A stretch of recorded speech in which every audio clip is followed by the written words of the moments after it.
beautiful people? It's me, Tara J, back again with another one. And today I am giving you another apartment series advice video. But before we get into that, I do want to make sure you guys are subscribed to my channel. Go ahead right now, subscribe to my channel. Don't wait. And if you're new here, welcome to my family, the TJ family. We rock. And if you have not yet hit the subscribe button, go hit the subscribe button now. And for my fellow family members here, thank you so much for supporting me. You guys rock. But let's get into the video, okay? This is 15 tips for moving for the first time or period. Like, for example, let's talk about myself. This is not my first apartment, but it is my first time living alone. I never had a place that I would call my own. I was always like living with somebody else. I had a roommate, BF, boyfriend, anything like that. I was always with someone else. So this is the first time I'm like, it's just me. It's a little creepy. I haven't adjusted, which is why I haven't put on makeup, because my face haven't really adjusted to this place yet. I'm getting bumps here. I got a little dry skin down here. And it's just, I think I'm a little overwhelmed, but I'm not really too sure because, yeah. So I'm just coming to you like this because why not? I'm cute and yeah. But anyway, this is 15 tips to moving into your first place. For the first time or just period. And of course, I got my handy dandy MacBook because I always taking notes here because I ain't a genius. I mean, I might be a genius, but I can't memorize everything. I just can't. So, let's get into it. Number one, get your mindset together. When I say get your mindset together, that means you have to tell yourself every single day that this is what you want. You gotta write it down, put it on sticky notes around the house. Tell yourself a year in advance, this is what I'm trying to do and this is what I want to do. And just get motivated. You got to manifest it in your life and motivate yourself daily and tell yourself, I want to move. This is what I want to do. Get your mindset together, and that everything else will follow. Once you have it mentally in your head that this is your goal and this is what I want to do, it's gonna flow. You're gonna speak it into existence and it's gonna happen. 2, save as much money as you can. So, for example, with me, my goal was I started about 6 months or 7 months in advance before I moved. I actually moved a month after my anticipated date. I pushed it back 2 months, but then I ended up moving a month between that, if that makes sense. So, for example, back December 2019, in my head, I was like, okay, I got till July of 2020 to move. I actually wanted to move to California, but you know, that's a whole nother story for a whole nother time. But I ended up moving to High Park, and I was saying July 2020, that's my move-in date, that's when I'm moving. I didn't end up, and then as 2020 continued, I was saying, okay, September is when because I finally realized I wasn't going to California. So I was like, okay, September is my move-in date. But I ended up moving in August. So, which is just last month. So I haven't been here for that long, but I'm here, and I manifested my goal, and my dream was to have my own place by this time, and it happened. So, back to the savings. So number 2 is save as much money as you can. Like I said, I started saving about January, December-ish. December 2019, January 2020-ish for my goal was July. So like every time I got paid, I sent like a certain amount of money. It was like an automatic. I sent a certain amount of money to my savings account to save. And it was like I set it out for like a 6 months wave. So even if I didn't remember to move some money over to my savings account, it already automatically did it. With Chase, if y'all ain't got that, set that up for yourself so y'all can start saving money. I'll have it automatically withdrawn out of your check every time you get paid, so you don't even have to worry about that.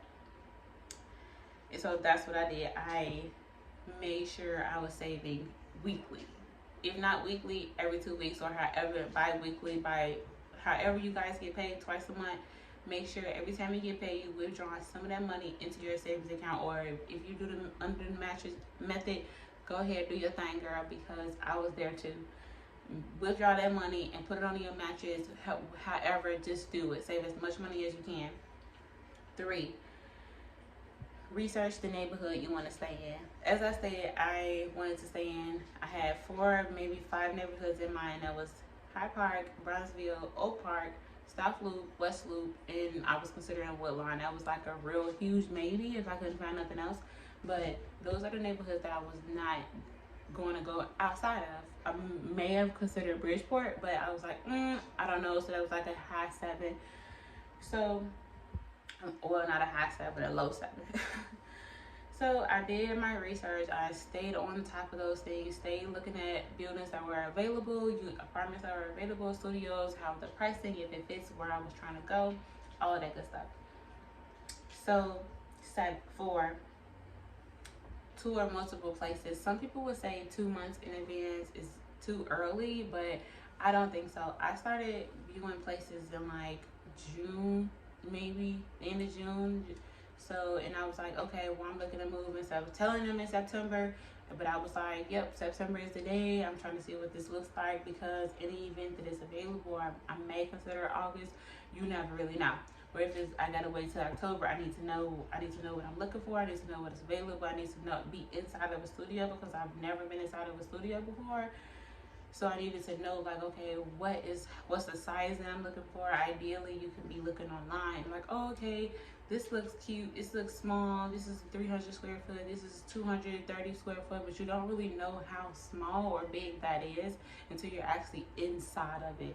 So if you start 2 to 2.5 months in advance, I definitely recommend that, because it helps you get a mindset of how, again, of course, all studios aren't huge or extremely small, but it gives you a mindset. It helps your mind and helps you put into your mind, okay, this is how big I would like my space to be.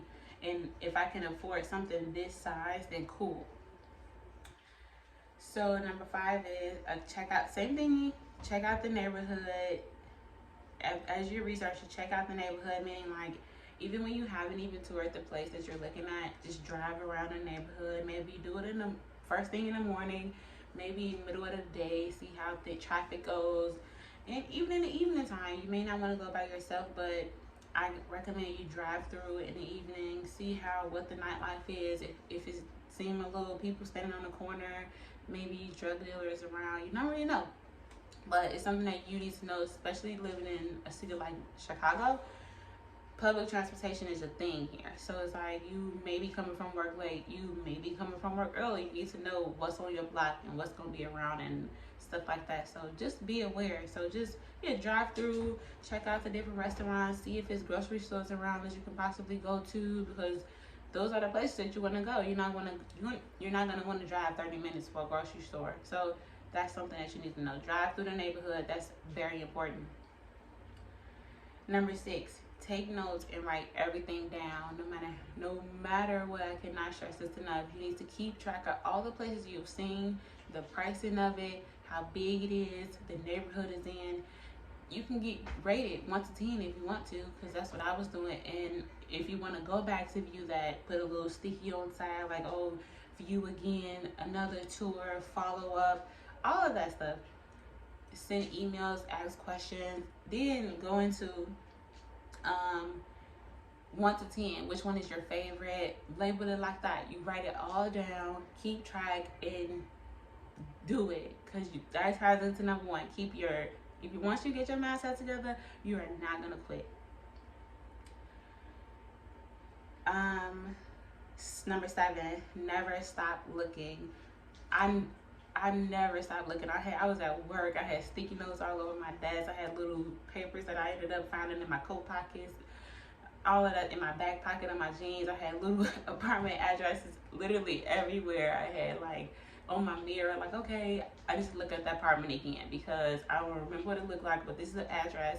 So I would just go on apartment.com. I would just go on Zillow.com and write that address in and look at it again, just to refresh my mind to why did I like this place? What was I looking at with this place? Or it's something about this place that made me write it down, but it's over here in this location. So is it something that something that's gonna click it as soon as you type that address in?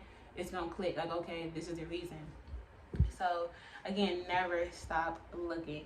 Never, never, never stop looking until the day you actually take a tour and be like, okay, you got 1 month left or something, and you're like, okay, this is the spot for me in your head. Number 8, like, read the reviews of the buildings. This is when you're starting to like narrowing down. Well, you don't even have to start reviewing towards the end. You can read the reviews towards the beginning of your search, and that may instantly help you narrow down your search of where you want to go and where you want to live. Because again, it ain't too many places that's going to be available in your location that you want to live in, unless you're open to like wherever. Like some places I know I didn't want to go. I know I didn't want to go to like Inglewood. I know I want to live in the hundreds. I know I didn't want to live near Roseland. I know I didn't want to live in the middle of downtown because I can't afford that. I know I didn't want to live like, it's places that I know I don't want to go, so I didn't even like care to look up apartments and things like that for those places. They probably could afford it. It probably was in my price range, but I was just like, yeah, I'm a woman. I'm be living alone. I mean, my boyfriend probably was gonna be there all the time, but still, it's like I still gotta consider those things. So yeah, read the reviews, take notes on that, ask questions. Again, that's actually follow up number 9. Ask questions on what you read, straightforward, so you can get straightforward answers. Don't sugarcoat it, because this is where you'll be living. This is your lifestyle, something that you need to consider. Number 10, don't doubt yourself and don't settle. And that's something that I wish I would have been more confident about when I was like doing apartment searches and stuff like that. I kind of doubted myself a little bit because my time was running out, and I was like, oh, what do I do? What do I do? What do I do? And I knew that the place that I really, really wanted, the apartment was, the pricing was kept going up and down, up and down, up and down. But it was like, the unit was so beautiful. It was so big, and every time I looked, the price was something different. So I was like, it was stressing me out. And I had a number 2, so I was like, okay, let me go ahead and check out number 2 again, because this one stayed the same, and it had everything that I was really looking for. It wasn't a high-rise building, which is basically this place. And number 11, take the time out to figure out when you need to move and why you want to move. And that's what I was basically write a plan. That's what I said in the beginning.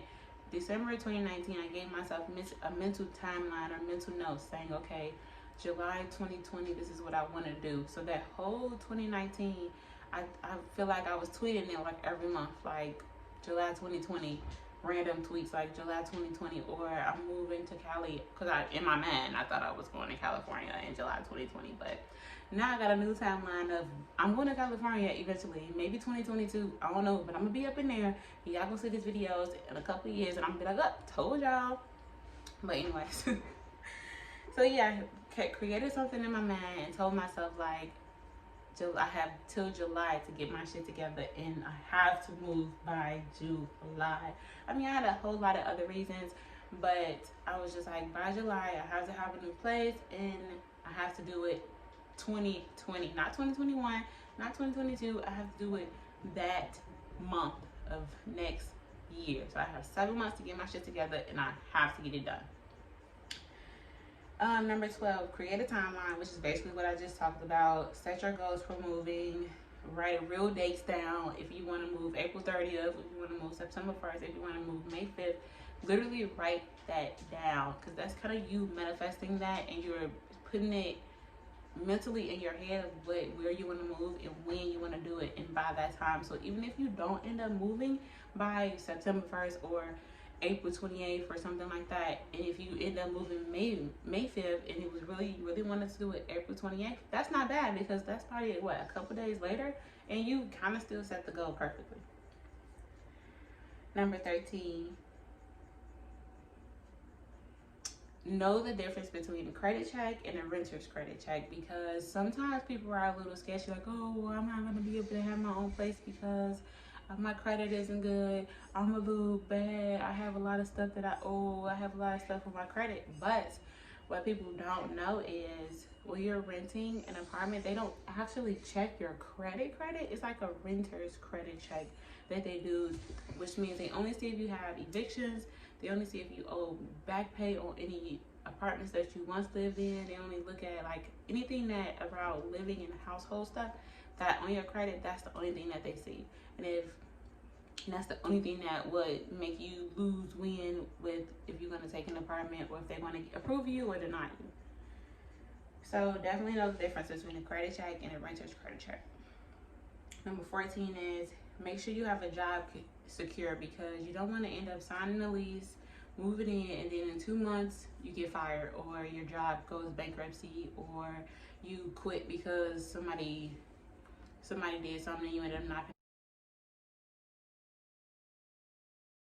paying. Number 14 was make sure you have a job secure, because you can sign a lease, move into some place, and boom, the next month you get fired, or you can end up quitting, or the job goes bankrupt, or you ended up quitting because you got into it with somebody and had to knock somebody else out. You never really know, so you want to make sure you have a job secure. That's actually number one,